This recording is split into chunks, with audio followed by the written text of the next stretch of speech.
Salut à tous, aujourd'hui j'aimerais qu'on s'attarde sur la seconde génération de Pokémon pour parler du fameux trio des fauves légendaires qui errent dans tout Johto. Nous allons parler de Raikou, Entei et Suicune.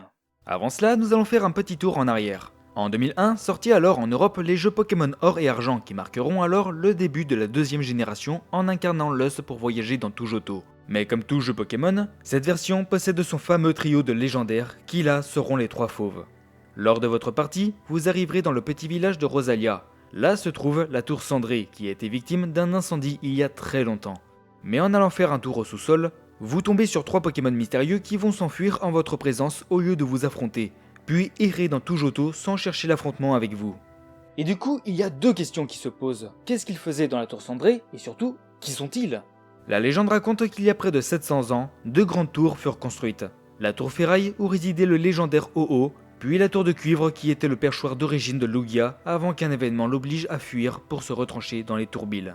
Cet événement était un terrible incendie qui fut déclenché il y a 150 ans par un éclair sur la tour de cuivre et qui dura 3 jours. Mais 3 Pokémon se trouvaient à l'intérieur et finirent par succomber dans les flammes. C'est alors que Ho-Oh réapparut et redonna la vie à ces 3 pauvres Pokémon tout en imaginant le déroulement de l'incendie sur cette tour, et qui fut renommée la tour cendrée.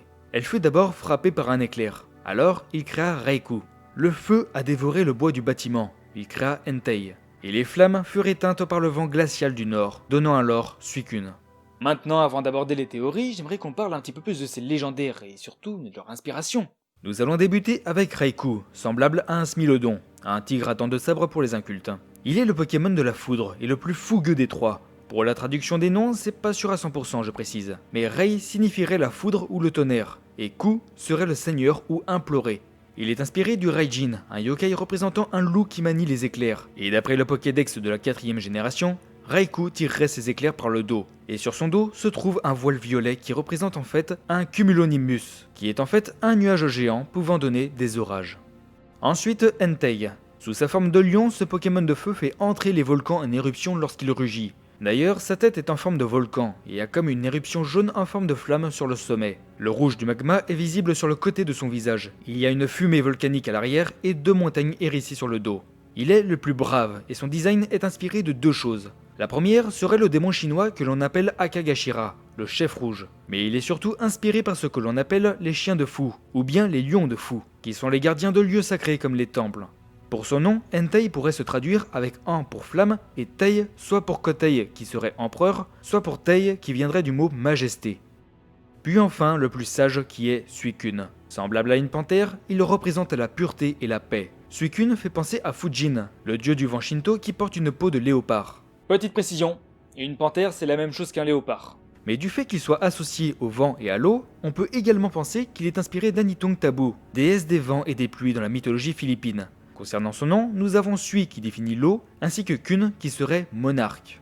Et voilà pour les présentations, mais maintenant la question c'est... Mais quels étaient ces Pokémon qui se trouvaient dans la tour lors de l'incendie? Dans l'anime qui retrace l'histoire de la tour, nous constatons 3 silhouettes de Pokémon, 3 silhouettes qui font penser à des chiens. Eh bien, il n'y a aucune réponse officielle, mais la théorie la plus répandue est qu'il s'agissait en fait d'un Voltali, un Pyroli et un Aquali, qui eux d'une part sont plus associés à des chiens et non des fauves, et surtout ne sont pas des légendaires et sont alors moins puissants. Et que ce n'est qu'après leur mort que leur véritable potentiel se révéla avec l'aide de Ho-Oh. En plus des designs assez similaires, ils partagent non seulement les mêmes types, mais aussi certaines similitudes dans les stats. Par exemple, si on prend Pyroli et Entei, ils sont ceux qui excellent le plus dans l'attaque. Idem pour Voltali et Raikou pour l'attaque spéciale, et Aquali et Suicune pour la défense. Mais il existe une autre petite théorie sur l'identité de ces Pokémon.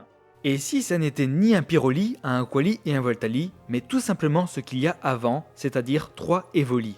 Le premier indice qu'on a là-dessus, c'est le fait que dans la ville de Rosalia, il y a comme une sorte de tradition, où vous vous verrez affronter des danseuses en kimono, et toutes possèdent un Evoli. Ensuite, comme le dit le Pokédex, il a la capacité de changer la composition de son corps pour s'adapter à son environnement. Or, je le rappelle, la tour a subi la foudre, le feu, puis l'eau. Oui, mais pourtant il y a quelque chose qui m'échappe. C'est que de base, comme le dit le Pokédex de la première génération, sa génétique particulière lui permet d'évoluer s'il est exposé aux radiations d'une pierre. Et comme vous le savez, il faut soit une pierre foudre, eau ou feu pour faire évoluer un Evoli en Voltali, Aquali et Pyroli. Mais depuis la deuxième génération, sont arrivés Noctali et Mentali, qui eux, n'avaient pas besoin de pierres pour évoluer, mais seulement d'un bon rapport avec le dresseur. Alors effectivement, peut-être s'est-il passé quelque chose de spécial lors de cet événement. Mais quoi qu'il en soit, ces Pokémon n'ont maintenant plus que pour objectif d'aider Ho-Oh à surveiller ce monde et de venir en aide à tous les Pokémon dans le besoin. Et cet épisode se termine. Alors on a aussi l'histoire d'une petite fille qui serait décédée lors de l'incendie et qui serait revenue en tant que spectre. Mais on va garder ça pour une prochaine fois. Moi je vous donne rendez-vous pour le prochain épisode. Salut!